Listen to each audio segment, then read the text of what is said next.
Hello বন্ধুরা, কেমন আছো তোমরা সবাই? আশা করবো তোমরা সবাই ভালো আছো এবং সুস্থ আছো। তোমাদের সবাইকে আমার চ্যানেলে অনেক অনেক ওয়েলকাম জানিয়ে আজকে সকাল 8টার সময় নতুন একটা দিন শুরু হলো আর নতুন একটা বেঙ্গলি ব্লগ ভিডিওর সাথে আমি আবার চলে আসলাম। আশা করবো আজকের ভিডিওটা তোমাদের প্রত্যেকের ভালো লাগবে।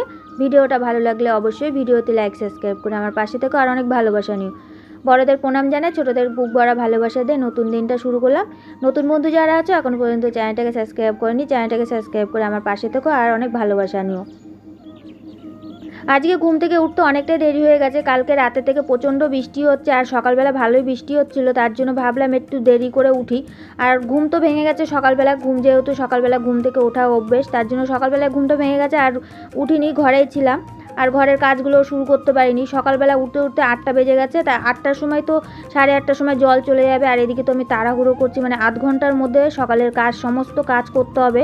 তাই এদিকে তাড়াহুড়ো করে তাড়াতাড়ি করে, সে অল্প কটা বাসন ছিল তার জন্য ভাবলাম যেহেতু অল্প কটা বাসন আছে তাড়াতাড়ি করে কাজ হয়ে যাবে। আর আজকে সকালবেলা দেরি হয়ে গেছে, বৃষ্টির জন্য দেরি হয়ে গেছে, এখনও পর্যন্ত ভালোই বৃষ্টি পড়ছে। আমি ভাবলাম বৃষ্টির জন্য বসে থাকলে পরে তাহলে আর সকালের কাজগুলো হবে না, তার জন্য বৃষ্টিতে ভিজে ভিজে এখন কাজ করতে শুরু করে দিলাম। আর বাসনগুলো বের করে রেখে এসেছি, ঘরটা মোছার জন্য জলটা নিয়ে আসলাম, জলটা এনে রেখে দিয়েছি। আর এদিকে ঘরটার ভিতরে সেই কালকে ফ্রিজটা বন্ধ ছিল, ফ্রিজের বন্ধ থাকাতে বরফগুলো গলে গলে সারা ঘর হয়েছে। ঘরটা আগে মুছে আসি, তারপরে বাসন কটা মেজে নেব। তাই এদিকে আমি ঘর মুছতে চলে আসলাম। ঘরে দেখতে পাচ্ছ অনেক জল আছে, জলটা থাকলে পরে আবার কখন ছেলেরা উঠবে, ছেলেরা উঠে ওখানে আবার দেখা গেলো স্লিপ কেটে পড়ে গেল, তার জন্য আগে ঘরটা মুছে নিই। ঘরটা মুছে তারপরে বাসনটা মাজতে যাবো আর একবারে বাইরের কাজগুলো সেরে তারপরে একবারে চান সেরে চলে আসবো। আর কালকে রাতের বেলা সেই ঝড়ের জন্য, বৃষ্টির জন্য যে কারেন্ট চলে গেছিলো, কারেন্ট যাওয়ার পরে সে অনেক রাত্রিবেলা কারেন্ট এসছে। আর কালকে এদিকে বৃষ্টি হচ্ছে, বৃষ্টির মধ্যে প্রচণ্ড গরম লাগছিলো। আর কোথায় কোথায় বৃষ্টি হচ্ছে অবশ্যই বন্ধুরা তোমরা কমেন্টে জানাও তোমাদের ওখানে বৃষ্টি হচ্ছে কিনা। আমাদের এখান থেকে তো কালকের থেকে বৃষ্টি হচ্ছে, ভালোই বৃষ্টি হচ্ছে, আজকে সকাল পর্যন্তও বৃষ্টি হচ্ছে। এই বৃষ্টির জন্য আজকে আমার কাজ করতে অনেকটাই দেরি হয়ে গেল। তারপরে আবার সামনে আবার ছেলের স্কুল ছুটি হয়ে যাবে, তার জন্য আবার এদিকে ঝড় আসবে, ঝড়ের ভয় পাচ্ছি। আবার কি ঝড় আসবে জানি না, 48 ঘন্টার মধ্যে বলে ঝড় আসবে এদিকে। তাই এই ঝড়ের মধ্যে আমার তো ঘরের অবস্থা খুব খারাপ হয়ে গেছে, অনেক কিছুই ভেঙে টেঙে গেছে। আবার যদি ঝড় আসে তাহলে যদি আমার ঘরটা ভেঙে যায় তাহলে তো আমার বৃষ্টির মধ্যে খুব অসুবিধা হয়ে যাবে। আর তোমাদের দাদাভাই এই বৃষ্টির জন্য কয়দিন ধরে এমনিতেই তো কাজে যায় না, তারপরে আবার বৃষ্টির জন্য কাজে যেতে পারছে না। আর এদিকে বারান্দাটাও ভেঙে গেছে, বারান্দাটা বৃষ্টি হলে পরে প্রচণ্ড কাদা হয়ে যায়, কাদা হয়ে গেলে এখান থেকে তো যাওয়া আসা করাই যায় না।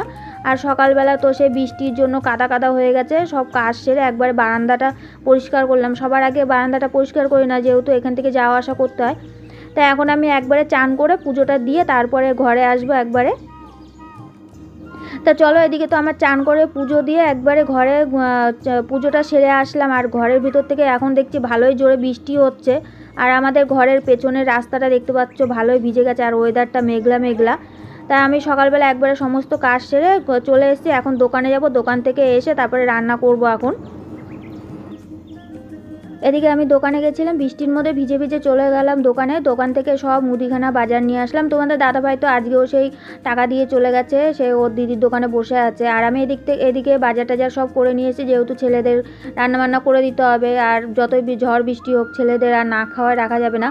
তো যাই হোক, আমি যেটুকুনো পারলাম সেটুকুনো একদম বাজারঘাট করে নিয়ে আসলাম। সকাল সকালই রোজই তো বাজারঘাট যেটুকুনো দেয় সেটুকুনো দিয়ে একদম গুছিয়ে একদম বাজারটা করে নিই। গুছিয়ে করে নিলে পরে তারপরে রান্না করতে অসুবিধা হয় না, যেহেতু আগে বাজারটা করি, তারপরে চিন্তা ভাবনা করি যে কী রান্নাবান্না করব, সেই হিসাবে বাজার হয়। তা আজকে আমি 4টে ডিম নিয়ে আসলাম, তার মধ্যে তো রেগুলার চাল এনে আমাকে রান্না করতে হয়। আর ডাল নিয়ে আসলাম, আজকে মুগ ডাল নিয়ে আসলাম। রোজই তো মুসুরির ডাল খাই আর মুসুরির ডাল ভালো লাগছে না, রোজ ডালটাই পাল্টে দিলাম। আজকে ভাবলাম তাহলে মুগ ডাল নিয়ে আসি।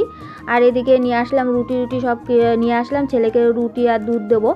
একবারে ডালটা বসিয়ে দিই, রান্নাটা বসিয়ে দিই, তারপরে আবার দুধটা জ্বালায়, তারপরে ছেলেকে দেবো। দুধটা নিয়ে এসেছি, একবারে ছোটো ছেলের খিদে পেয়ে গেছে, সকালবেলা পড়তে গেছিলো, তা পড়ার থেকে চলে এসছে। আর এদিকে আমি দুধটাও বসিয়ে দিলাম এর জন্য, যেহেতু ছোটো ছেলেটার কালকে রাত্রিবেলা অল্প একটু ভাত খেয়েছিল আর আজকে সকালবেলা সে খিদে পেয়ে গেছে, খিদে করছে অনেকক্ষণ ধরেই, তার জন্য ভাবলাম দুধটা জ্বালায় তারপরে রুটিটা সেঁকে তার ছোটো ছেলেটাকে দিয়ে দিই। আর এদিকে চিনিটা আনতে ভুলে গেছিলাম, আর টাকাতেও হয়নি, সত্যি কথা বলতে টাকা যেটুকুনো দেয় সেটুকুনো রোজের বাজার করে আমাদের মোটামুটি চলতে হয়। তা যেটুকুনো টাকা দিয়েছিল তোমাদের দাদাভাই বাজারঘাট হয়ে গেছে আর চিনিটা আনতে পারিনি।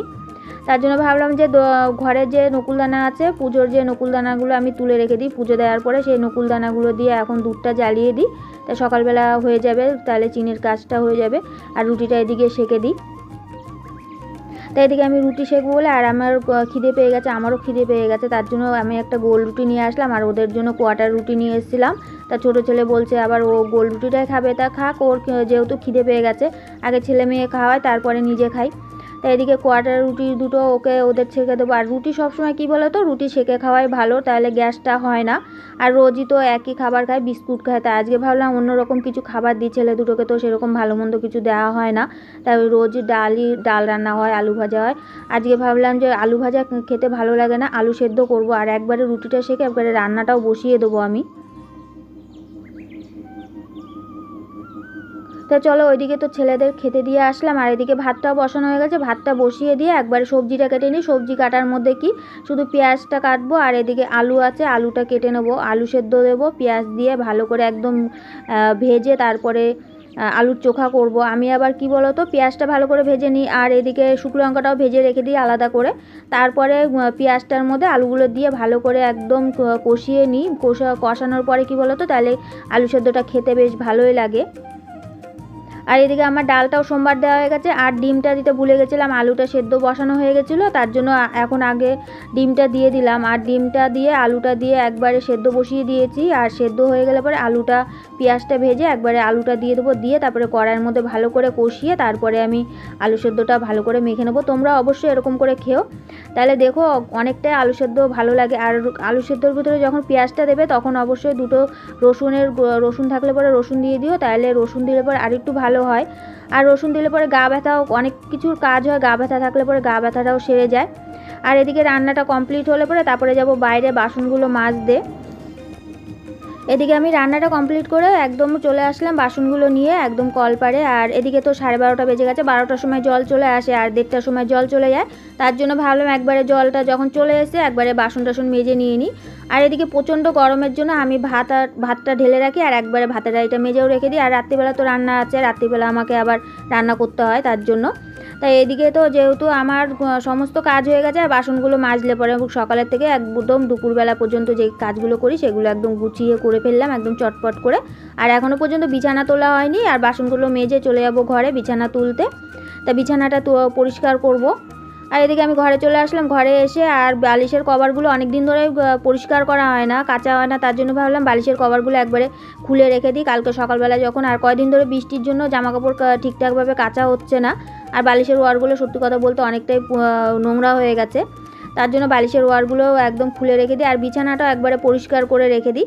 আর একজন আমার সেই ছোট্ট পুচকে সেই ভাগ্নে যাই হোক, সে ক্যামেরা ধরছে কয়দিন ধরে, বেশ আমাকে ভিডিও করে দেয়। আর আমার ভিডিও একা করতে গেলে তো আমার চেয়ার নিয়ে দৌড়তে, যেহেতু আমার ট্রাইপড নেই, ট্রাইপড ছাড়া আমি অনেক কষ্ট করে ভিডিও করি।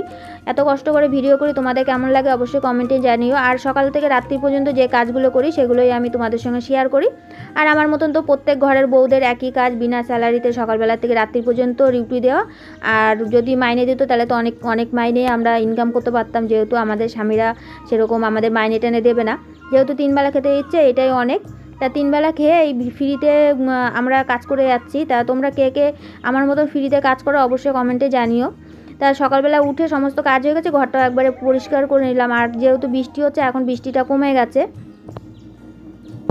তাই এদিকে ডিমটাও সেদ্ধ করে আমি ঘরে রেখে গেছিলাম, আর ডিমটা একবারে ছুলে রেখে দিই। দুপুরবেলা খাওয়া দাওয়াটা শুধু বাকি আছে, আর সব কাজ হয়ে গেছে, ঘরের কাজগুলো গুছিয়ে একদম চটপট করে নিলাম। টাইমের মধ্যে আমার আজকেও কাজ হয়ে গেছে, যতই বৃষ্টি হোক না কেন। তাই এদিকে কাজগুলো সেরে আমি একবারে ডিমটাও ছুলে রেখে দিই, দুপুরবেলা খাওয়া দাওয়া হবে। আর আমার ছোটো ছেলে তো রেগুলার যখন ডিম আনি তখনই একদম বড় ডিমটা ওর জন্য দিতে হবে, আর যেহেতু ও ছোটো এর জন্য ওকে আগে বড়টাই দিই, তারপরে যেগুলো থাকে সেগুলো আমরা খাই। আর এদিকে ডিমের সাইজ তো সবই এক, তা ডিমগুলো ছুলে রেখে দিই। তা ছোটো ছেলেরও খিদে পেয়ে গেছে। ভিডিওটা তোমাদের কেমন লাগলো অবশ্যই কমেন্টে জানিও। নেক্সট ভিডিওর সঙ্গে তোমাদের সবার সঙ্গে দেখা হবে, ততক্ষণ তোমরা সবাই ভালো থেকো এবং সুস্থ থেকো, আর সবাইকে ভালো